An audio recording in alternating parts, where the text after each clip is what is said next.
du 17-19. Et aujourd'hui, dans le 17-19 à 18h31, on va s'intéresser à une pratique ancienne qui revient au goût du jour, à savoir l'éco-pâturage.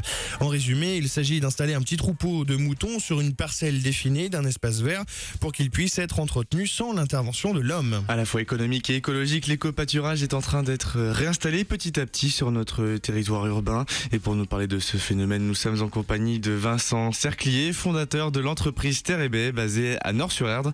Bonsoir. Bonsoir. Merci d'avoir répondu à l'invitation de Sven. Alors, pour commencer, est-ce qu'on peut d'abord définir simplement ce qu'est l'éco-pâturage ?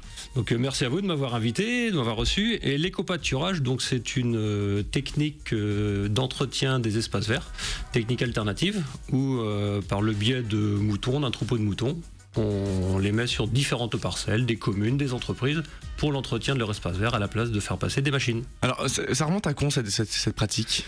En fait, on n'a rien inventé, hein. C'est une technique ancienne, puisque autrefois les animaux peuplaient les centres-villes, mais avec l'expansion et la pression urbaine, l'agriculture est plutôt partie en dehors des centres-villes. Donc là, avec cette pratique, on remet justement des animaux en ville pour le bonheur des riverains et qui viennent se promener et voir nos petites bêtes. Et pourquoi est-ce que c'est en train de revenir au goût du jour en ce moment, selon vous ? Alors avec tous les agendas 21, avec le développement durable, maintenant les communes, les entreprises doivent répondre à des cahiers des charges de gestion différenciée de leurs espaces verts. Et donc tous les espaces verts ne sont pas entretenus de la même façon.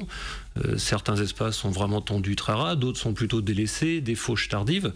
Et avec ces animaux, on rentre vraiment dans le cadre de cette gestion différenciée, dans le cadre de l'agenda 21 du développement durable. Alors on identifie bien les avantages d'un éco-pâturage, notamment le temps passé à s'occuper de la parcelle, l'écologique, le côté social, économique, mais est-ce qu'il y a des inconvénients tout de même à l'utilisation d'un éco-pâturage en ville, je ne sais pas, avec notamment des animaux errants, des choses comme ça ?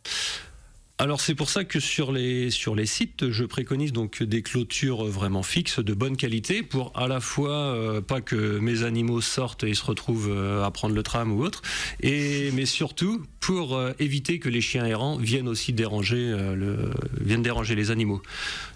Donc après les points inconvénients, il n'y en a pas forcément, il n'y a pas d'odeur, il n'y a pas de bruit, les animaux sont vraiment plutôt amènent du calme et sont vraiment paisibles autour des habitations, dans les quartiers, c'est plutôt agréable, pas beaucoup d'inconvénients. C'est vraiment on pourrait caricaturer ça avec en disant que c'est de la location d'animaux, c'est-à-dire que vous posez vos animaux dans un endroit et vous les reprenez après une fois que la parcelle est entretenue.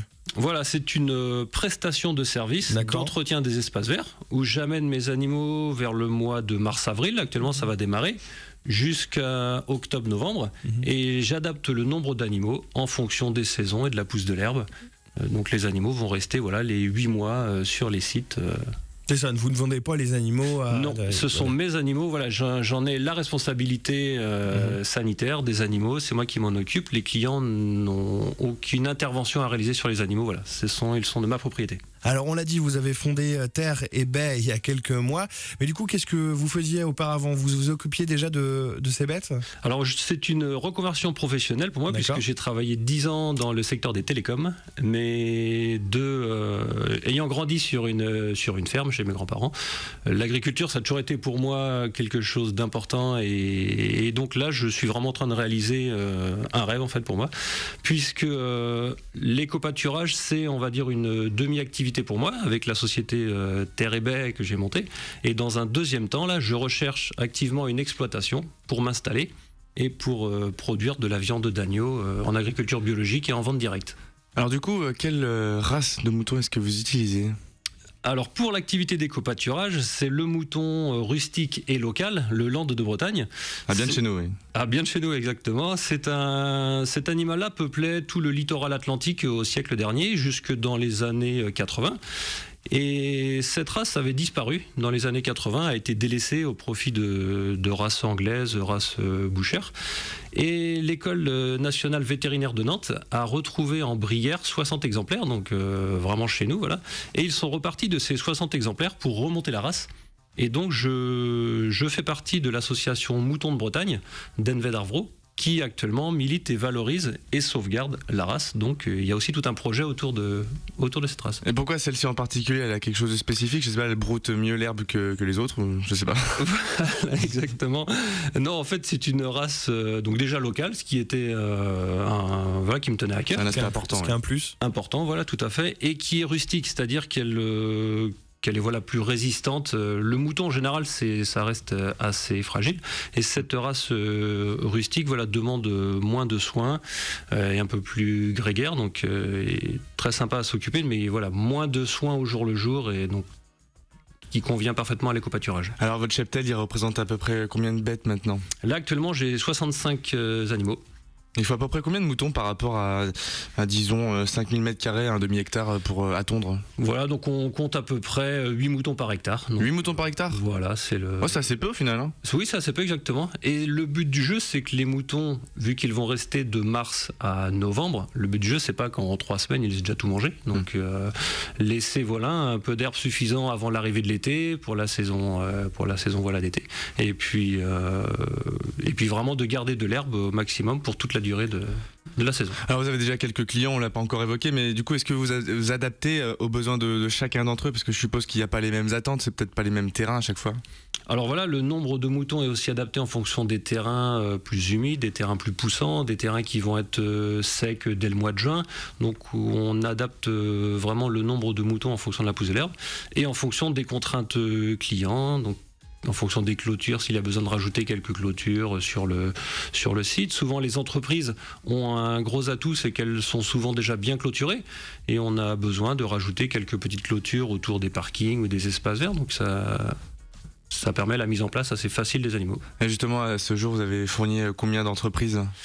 Actuellement, je suis sur 2 entreprises et 2 communes. Ouais, lesquelles? Donc, je suis sur la commune d'Orvaux, la commune de Bouguenais. Et avec l'entreprise Suez pour l'entretien d'une station d'épuration de Nantes Métropole, et puis sur l'entrepôt Décathlon Logistique. Et vous ne pensez pas que cette activité, bien qu'elle soit assez vertueuse, peut détruire éventuellement des emplois, les agents municipaux qui entretiennent les parcs ou les parcelles?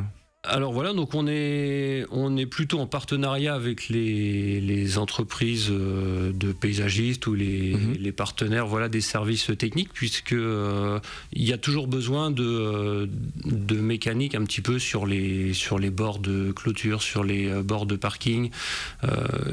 Et souvent, on remplace plutôt les terrains où il y avait voire une fauche ou un broyage par an. Donc, il y a toujours besoin de machines. Donc, au final, ça ne change pas grand chose, quoi. Exactement. Donc, l'éco-pâturage a vraiment tendance à se développer en ce moment, on l'a dit. Vous avez déjà quand même quelques concurrents? Parce que vous vous êtes créé en 2015, mais peut-être qu'il y en avait déjà avant et d'autres qui vont arriver encore après. Alors on est plutôt, au lieu de concurrents, je dirais partenaires. On a monté avec 2 autres éleveurs sur la Loire-Atlantique, puisqu'on considère que ce métier, il faut avant tout être éleveur, puisqu'on gère des animaux. C'est le cœur du métier, gérer un troupeau de moutons. Et on s'est associé avec donc 2 éleveurs, un éleveur de Plessé et un éleveur de Pornic, sous le nom de Éco-Pâturage Paysan 44. Et donc on est dans une idée vraiment de local. Le but du jeu, c'est pas d'aller faire des kilomètres de route pour aller placer des moutons, puisque si d'un côté on vend le fait de diminuer l'utilisation de tondeuses, c'est pas pour que nous retrouvions sur la route à faire des kilomètres. Donc on est vraiment dans une démarche de partenariat. Si moi je suis en contact avec un client plus proche de mon collègue, c'est lui qui aura le contrat. Donc c'est plutôt une idée de partenariat. Alors à l'heure actuelle, ça fait quelques mois que vous êtes lancé dans cette aventure. Comment est-ce que vous voyez l'évolution de votre entreprise dans les mois ou années à venir? Donc dans les mois ou années à venir, par l'engouement que cela suscite, je vois bien au niveau des riverains, les gens ont plaisir à revoir des animaux en ville. Donc cette pratique peut vraiment s'installer dans plusieurs autres endroits et remettre des animaux au cœur des centres-villes. On le voit bien déjà sur les premiers sites, les gens sont vraiment friands et c'est ça qui est intéressant. Les enfants sont très joyeux devant les animaux. Merci beaucoup Vincent Sarclier d'être passé par notre studio. Je rappelle que vous êtes le fondateur de Terre et Baie, une entreprise basée à Nort-sur-Erdre spécialisée dans l'éco-pâturage. Si d'ailleurs vous êtes curieux de voir ces moutons à l'œuvre, vous pouvez en trouver autour de la station d'épuration de la Chapelle-sur-Erdre et au cœur du vallon des Garettes dans la commune d'Orvaux.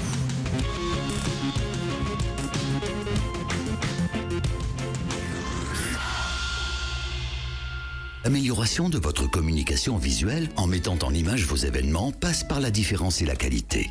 Faites appel à 021 Prod pour la réalisation de films d'entreprise, de documentaires, d'interviews, mais aussi de captation de spectacles et de conférences ou encore de clips musicaux et de la web TV. 021 Prod, c'est l'assurance de faire appel à un professionnel pour imaginer vos films. 021 Prod, studio de création audiovisuelle à Nantes.